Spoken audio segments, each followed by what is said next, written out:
Assalamualaikum warahmatullahi wabarakatuh. Sebelumnya perkenalkan kami dari kelompok 5 ingin memaparkan hasil review drama kami, yaitu drama modern yang berjudul AIU dan juga drama tradisional yang berjudul Pupus. Untuk sinopsisnya akan dibacakan oleh Mas Lalu. Ya, baik, untuk sinopsis dari drama naskah AAIIUU ini. Nah, naskah AAIIUU ini karya penulis terkemuka dari Arifin Jenur. Nah, lakon ini menceritakan kisah-kisah inspirasi yang terjadi di kehidupan sehari-hari. Nah, melalui judul sebuah pilihan, para pemain dalam lakon tersebut mengisahkan tentang sebuah keluarga yang sedang dirundung sebuah dilema. Nah, gadis remaja berusia 18 tahun bernama UU mempunyai keinginan atau cita-cita untuk menjadi seorang ahli sejarah atau sejarawan. Nah, demi untuk meraih mimpinya tersebut, dia ingin melanjutkan pendidikannya di sebuah perguruan tinggi dan masuk jurusan yang sesuai dengan apa yang ia inginkan, yaitu bidang sejarawan. Nah, tetapi walaupun mendapat dukungan dari mamanya, hal itu tidak membuat UU senang hati. Nah, hal itu dikarenakan keputusan yang ia pilih tidak mendapat restu dari omanya.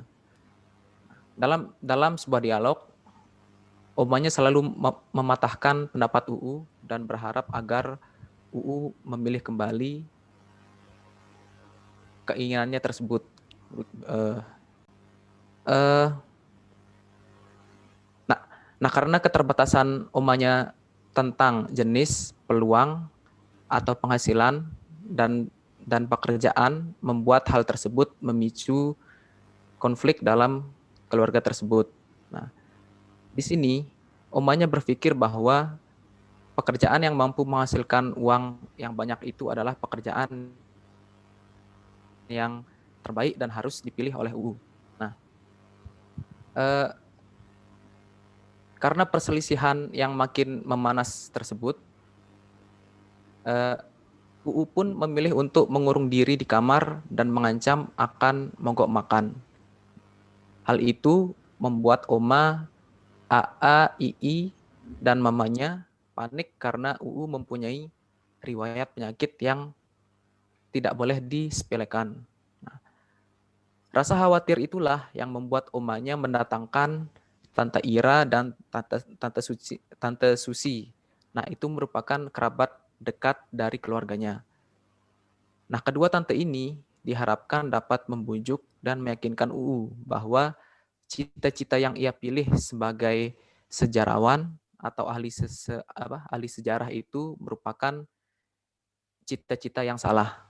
Nah, pada akhirnya bujukan bahkan rayuan yang dilontarkan oleh tantenya itu tidak dapat mengurungkan niat dari UU yang bercita-cita menjadi seorang ahli sejarah. Nah, dengan penuh keyakinan, UU pun tetap ingin menjadi seorang ahli sejarah. Nah, karena ia tahu bahwa ia berhak untuk mewujudkan cita-citanya tersebut. Nah, begitu. Nah, selanjutnya untuk tema dijelaskan oleh rekan saya.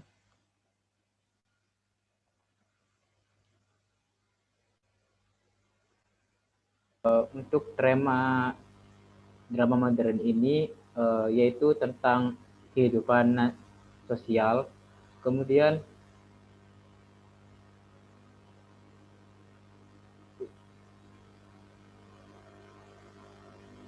untuk tokoh dan penokohan, yang pertama ada tokoh bapak. Tokoh bapak yang bernama Bapak Rustam adalah bapak dari AA, II, dan UU. Tokoh antagonis yang memiliki watak kasar, egois, materialistik, dan keras kepala. Kemudian tokoh yang kedua adalah tokoh ibu, adalah ibu dari AA, II, dan UU, istri dari Bapak Rustam, menjadi tokoh yang protagonis yang memiliki watak penyayang. Kemudian yang ketiga ada AA, anak pertama laki-laki, memiliki watak cerdas, bijaksana, bertanggung jawab, dan penyayang. Kemudian tokoh yang keempat ada II, anak kedua perempuan, memiliki watak yang baik, hati, penyayang, cerdas, bijaksana, dan bertanggung jawab. Kemudian tokoh yang kelima yaitu anak perempuan yang bernama UU, wataknya keras kepala, pemarah, mudah marah, dan berkata kasar dan manja. Kemudian yang keenam bernama Berlin, tokoh antagonis yang memiliki watak materialistik dan suka merendahkan orang lain. Kemudian yang ketujuh ada si Tegal, tokoh antagonis yang memiliki watak materialistik dan suka merendahkan orang lain. Kemudian yang ke-8 ada ketua kelas memiliki watak yang materialistik dan bijaksana. Kemudian ada tokoh yang ke-9, seorang teman UU memiliki watak materialistik. Kemudian yang ke-10, Tante Sally, mudah panik, terkesan berlebihan, baik hati, dan penyayang. Kemudian ada Om Bahar, baik hati. Dan yang 12 ada pembantu lucu karena ia lata. Kemudian tokoh yang terakhir ada Bukun, dia memiliki watak yang lucu. Sudut pandang dalam drama tersebut yaitu memiliki sudut pandang yang ketiga, tunggal, serba tahu. Kemudian latar dari drama modern ini yaitu latar tempat di kamar, kuburan, dan ruang tengah. Kemudian ada latar waktu pagi, siang, dan malam hari. Kemudian latar suasana tegang dan hening.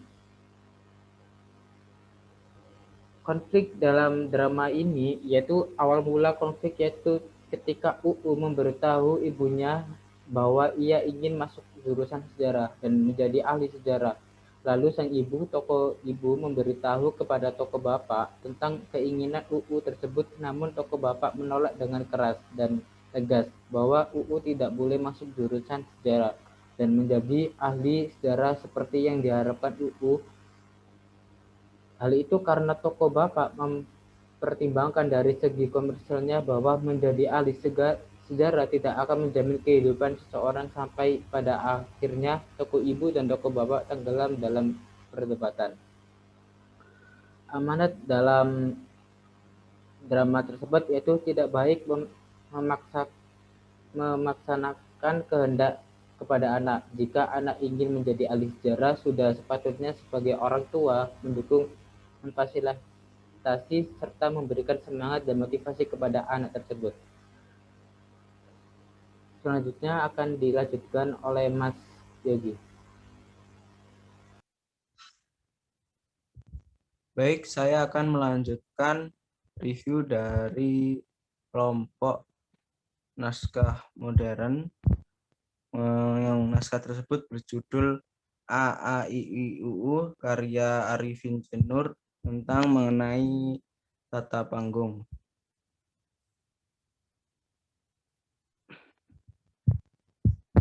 Tata panggung, penataan tata panggung dalam drama ini sangatlah bagus. Hal ini dibuktikan dengan adanya properti-properti yang sangat mendukung dalam naskah pementasan drama modern.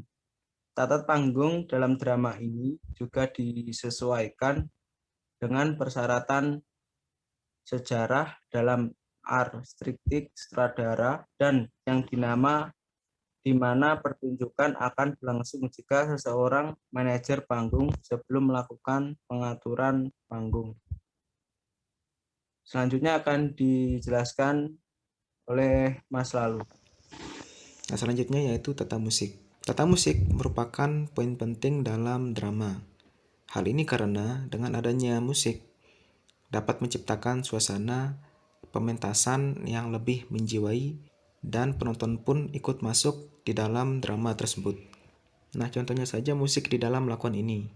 Musik di dalam lakon ini itu sudah pas mencerminkan tentang suasana yang sedang terjadi saat dialog itu berlangsung. Contohnya, musik saat dialog tegang, musik saat dialog itu sedang konflik, nah ataupun musik saat dialog sedang santai. Untuk selanjutnya yaitu tata lampu akan dijelaskan oleh Ahmad Fadrial. Kemudian ada tata lampu atau lighting. Dalam drama modern tersebut, tata percayaan yang digunakan dalam drama tersebut sangatlah bagus, karena dari pencahayaan tersebut sangat menerangi panggung untuk mendukung sebuah pementasannya. Sebab tanpa adanya cahaya, maka pementasan tidak akan terlihat, yaitu fungsi lighting yang hanya sebatas menerangi panggung beserta unsur-unsurnya serta pementasan dapat terlihat. Kemudian akan dilanjutkan sama Mas Yogi. Selanjutnya, bagian tata rias dan kostum. Yang pertama, bagian kostum. Terlihat jelas kostum yang dipakai oleh tokoh-tokoh drama sangat sesuai. Oleh karena itu, kostum memiliki fungsi menghidupkan karakter aktor atau suku bangsa, usia, status sosial, atau kepribadian. Kostum juga digunakan sebagai pembeda setting. Artinya, kostum dapat membedakan antara aktor satu dengan aktor lain. Kostum juga sebagai alat bantu bagi pemain peran. Kostum membuat aktor merasa nyaman pada setiap posisi yang diperankan.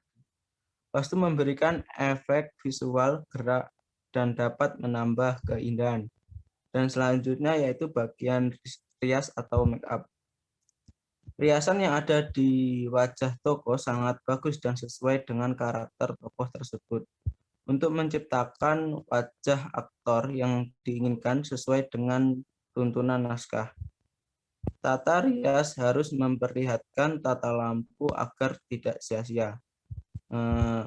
Kalau adegan dengan lampu redup, usahakan rias agak lebih cerah. Kostum juga lebih cerah, dengan tujuan pokok tetap terlihat penonton. Tata rias bisa juga untuk merias tubuh, mengatasi efek lampu, membuat wajah sesuai dengan peranan yang dihendaki. Berikutnya akan dijelaskan mengenai naskah drama tradisional oleh Mbak Amanda. Baik, yang selanjutnya ada drama tradisional yang berjudul Pupus. Kemudian sinopsisnya akan dibacakan atau dijelaskan oleh Prajna. Baik, Assalamualaikum warahmatullahi wabarakatuh. Nama saya Prajna Paramita, NIM 029. Di sini saya akan menjelaskan sinopsis dari drama tradisional yang berjudul Pupus. Jadi untuk drama tradisional yang berjudul Pupus ini menceritakan tentang Sultan Agung yang ingin memindahkan Keraton Mataram yang semula di daerah Kota Gede, lalu berpindah ke daerah Kertau. Beliau mengutus Tumenggung Sosrodikdo yang dibantu oleh Demang Wirojoyo membebaskan tanah di daerah Kertau. Namun keadaan itu malah dimanfaatkan oleh Demang Wirojoyo untuk memperkaya dirinya sendiri. Lanjut. Mbak Amanda, next. Nah, selanjutnya saya akan menjelaskan terkait unsur intrinsik dari drama tradisional Pupus. Yang pertama ada tema, jadi tema naskah dari drama tradisional yang berjudul Pupus ini temanya adalah tentang politik. Next. Yang kedua terdapat tokoh dan penokohan. Yang pertama, tokoh pertama adalah Tumenggung Sosrodikdo. Dan penokohannya di sini dia itu jujur dan bertanggung jawab. Yang kedua ada Demang Wirojoyo. Penokohan beliau licik, rakus, serakah, sombong, dan angkuh. Selanjutnya ada Lurah Semengit. dan penokohannya licik, penakut, dan serakah. Selanjutnya ada Wirati. Wirati ini merupakan putri dari Demang Wirojoyo dan penokohannya anggun, lemah lembut, penyayang. Lanjut. Yang berikutnya ada Kakang Kisworo. Kakang Kisworo ini merupakan kekasih dari Wirati. Dia penokohannya tegas, setia, pantang menyerah. Dan yang keenam ada Gayatri. Gayatri ini merupakan seorang wanita yang suka dengan Kakang Kisworo. Dia penokohannya pantang menyerah untuk mendapatkan Kakang Kisworo dan pemaksa serta penyebar isu.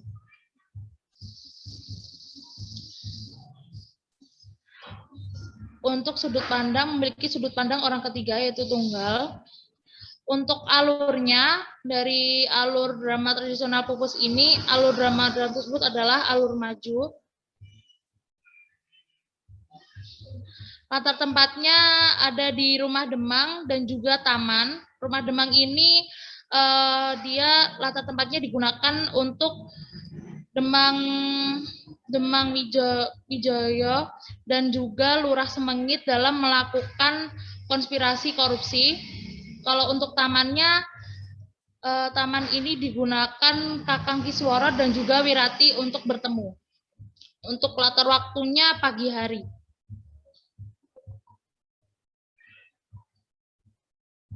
Nah, untuk konflik, ketika Tumenggung Sosrodikdo mengetahui niat busuk Demang Wirojoyo dan Lurah Semengit dalam akan melakukan korupsi.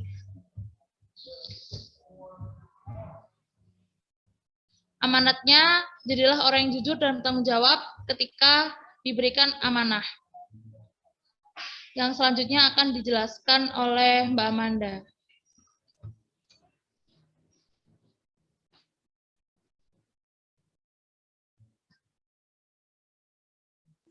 Baik, yang selanjutnya itu ada tata panggung. Karena tadi berlatar untuk pemindahan keraton, jadi tata panggung dalam ketoprak atau drama ini mendukung latar belakang cerita yang mengambil latar belakang keraton Jawa.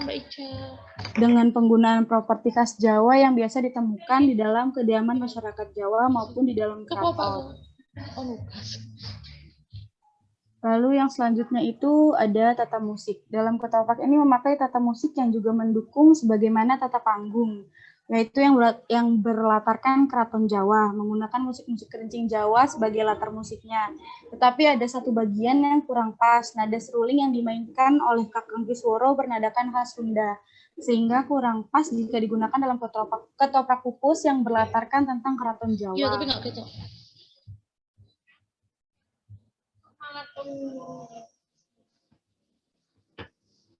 Lalu yang selanjutnya akan dijelaskan oleh Mbak Shelin.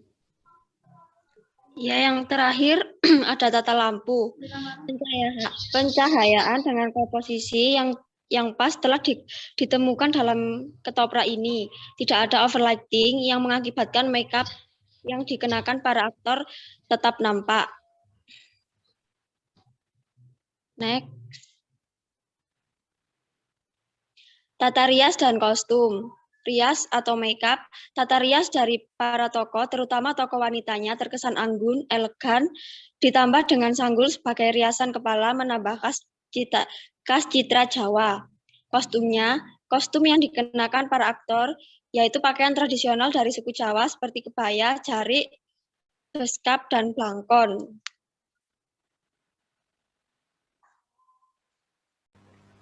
Sekian dari kelompok kami. Selebihnya saya ucapkan wassalamualaikum warahmatullahi wabarakatuh. Waalaikumsalam warahmatullahi wabarakatuh.